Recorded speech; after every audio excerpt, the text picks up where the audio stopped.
नमस्कार विद्यार्थी बालमित्रांनो, प्रेयस टीचिंगमध्ये तुमचे स्वागत आहे। आजच्या भागामध्ये आपण एकात्मिक पाठ्यपुस्तक बालभारती इयत्ता 3री भाग 1 मराठी माध्यम या पुस्तकातील मराठी बालभारती या विषयातील कविता नंबर 3 पडघमवरती टिपरी पडली, पान नंबर आहे 6 याचा अभ्यास करणार आहोत। पुढे जाण्या अगोदर आमच्या चॅनलला लाईक, शेअर, सबस्क्राईब करा आणि बेल आयकॉन दाबायला विसरू नका, म्हणजे पुढच्या भागाचे नोटिफिकेशन तुम्हाला मिळत जातील।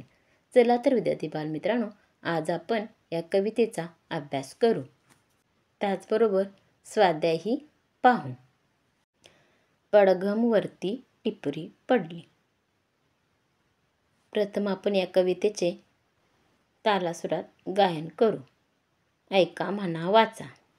पडघमवरती टिपरी पडली, तडम तड तड तडम, कौलारावर थेंब टपोरे, तडम तड तड तडम, म्हातारी हरभरे भरडते, ढगात गडगड गडम, थेंबासोबत वीज कोसळे, कडम कडकड कडम, थेंबाभोवती जलात उठती तरंग थर थर तरंग, नाचू लागले अंगण सारे, आनंदाचे तरंग, पाऊस धारामध्येच वारा, पान पान सळसळून, धरतीच्या रंध्रा रंध्रातून संगीत आले जुळून।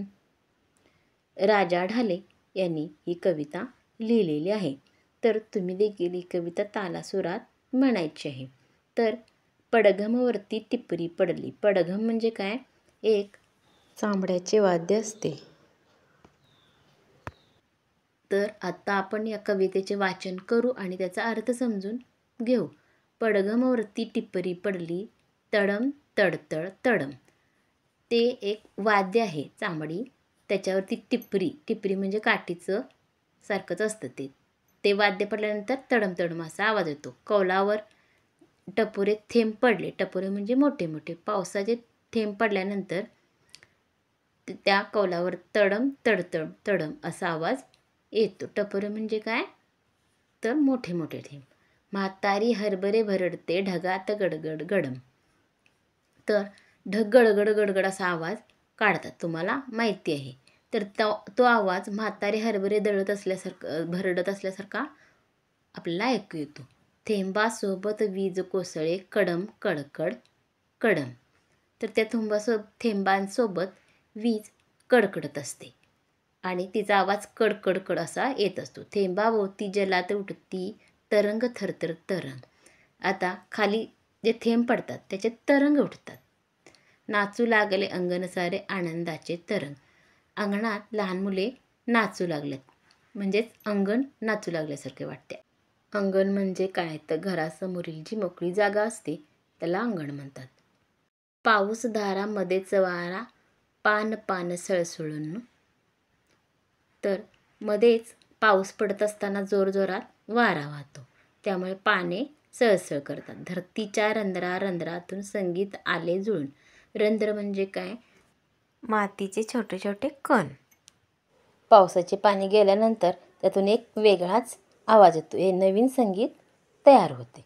अशा पद्धतीने या कवितेमध्ये पावसाचे वर्णन केलेले आहे। पाऊस येत असताना त्या पावसाच्या वेगवेगळ्या तऱ्हा या कवितेतून सादर केलेल्या आहे। तर विद्यार्थ्यांनी ही कविता तालासुरात म्हणायची आहे। अभिनय करत करत ही कविता गायची आहे।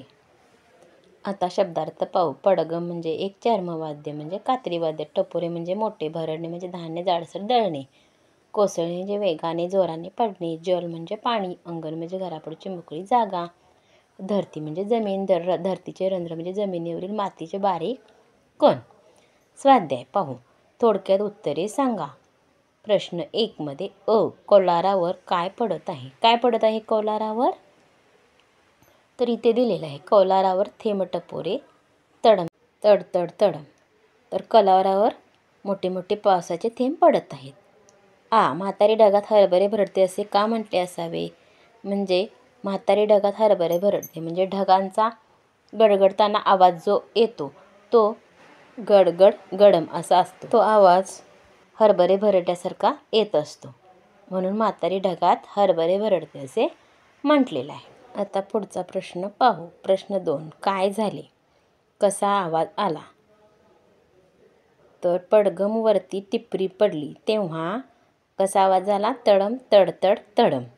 ढग गडगडू लागले तेव्हा कसा आवाज आला? गडम गडगड गडम असा आवाज आला. त्यानंतर वीज कोसळली तेव्हा कडम कडकड कडम असा आवाज आला. प्रश्न 3. समानार्थी शब्द वाचा व लिहा. ढग मेघ घन.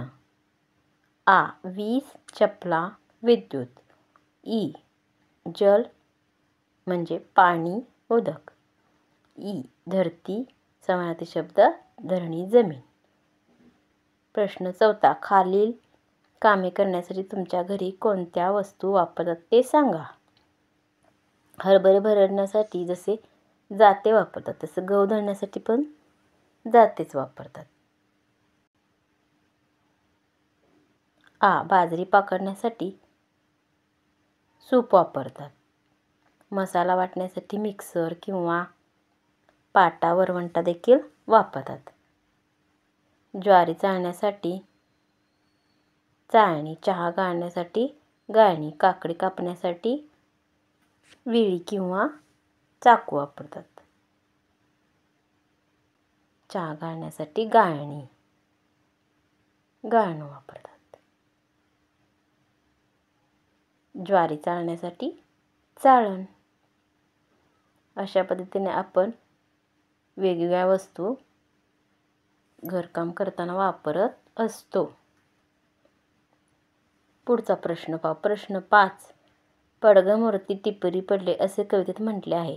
खरे तर पडघम वर टिपरी कुणीतरी वाजवली, पण कवीने पडघम वर टिपरी वाजवली असे न म्हणता टिपरी पडली असे म्हटले आहे.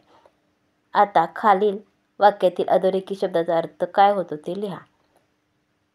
कुंडीतल्या रोपावर बुरशी पडली म्हणजे कुंडीतल्या रोपावर बुरशी वाढली किंवा बुरशी तयार झाली. सुभानराव निवडणुकीत पडले याचा अर्थ म्हणजे सुभानराव निवडणुकीत पडले म्हणजे निवडणुकीत हारले. कैरी पिवळी पडली म्हणजे कैरी पिकली, आंबा पिकला. समीरा आजारी पडली म्हणजे समीराची तब्येत बिघडली. खाऊ मिळाला नाही म्हणून रमेशचा चेहरा पडला म्हणजे खाऊ मिळाला नाही म्हणून रमेश नाराज झाला. काल रात्री खूप पाऊस पडला म्हणजे रात्री मुसळधार पाऊस पडला. अशा अर्थाने आपण वाक्य लिहू शकतो. प्रश्न 6. तडतड यासारखे कवितेत आलेले नादमय शब्द शोधा व लिहा. तुम्हाला माहीत असलेले नादमय शब्द सांगा. आता इथे तडम तडतड तडम, कडम कडकड कडम, गडम गडगड गडम, तरंग थरथर तरंग अशा पद्धतीचे शब्द आलेले आहेत. आपल्याला माहीत असलेले असे शब्द तुम्ही सांगू शकता. म्हणजे धडम धडधड धडम अशा पद्धतीने. प्रश्न 7. तुम्हाला पावसात भिजायला आवडते का? भिजल्यावर तुम्हाला काय वाटते ते सांगा व लिहा. तर सर्वांनाच पावसात भिजायला आवडत असते. पावसात भिजल्यावर आपण ओले चिंब होतो.